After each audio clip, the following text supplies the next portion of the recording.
Do you calculate intrinsic value or a number that's absolutely positively under intrinsic value? That's the number you put in the equation.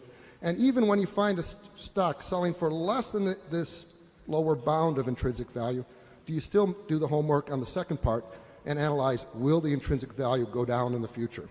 Thank you. Yeah, I would feel somewhat better qualified to speak on self-discipline if I weighed about 20 pounds less. But for the moment, we'll ignore that.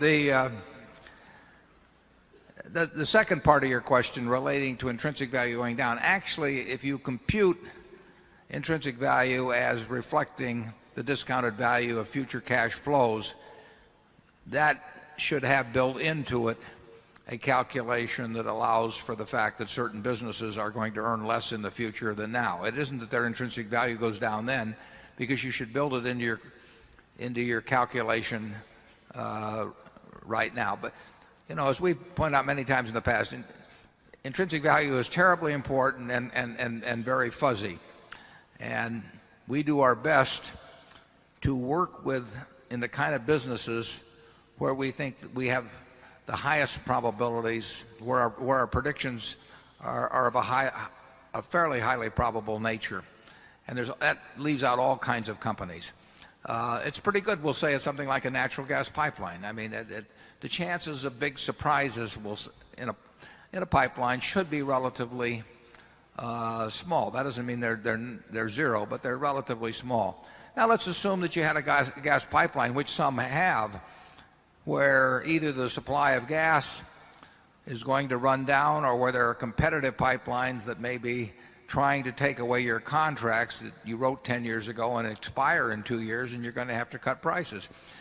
I would say that 2 years from now, when you have to cut prices, the intrinsic value hasn't gone down from today if you properly calculate it today and build in the fact that profit margins in the future will be lower than today. We looked at a pipeline recently where we think they are going to be vulnerable to competitive price pressures because of alternate ways of getting gas to market through other pipelines. And the calculation is entirely different.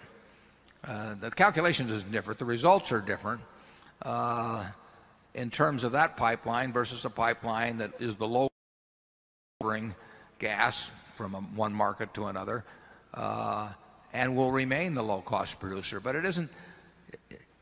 If properly calculated, you build in the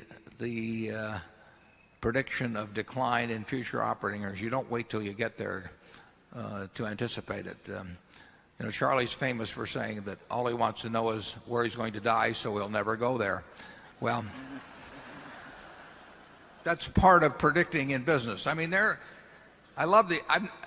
really have never seen an investment banker's book. I hope to see one someday, and I hope I can survive the shock when I do see it, where the earnings of the business being offered go down.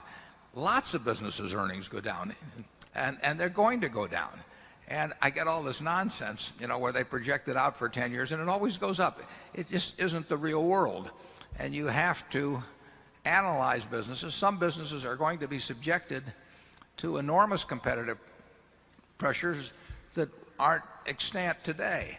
And we made that mistake, for example, at Dexter Shoe. I mean, we bought a business that was earning $40 million or so pre-tax, and we assumed that the future would be as good as the past. And we couldn't have been more, I couldn't have been more wrong.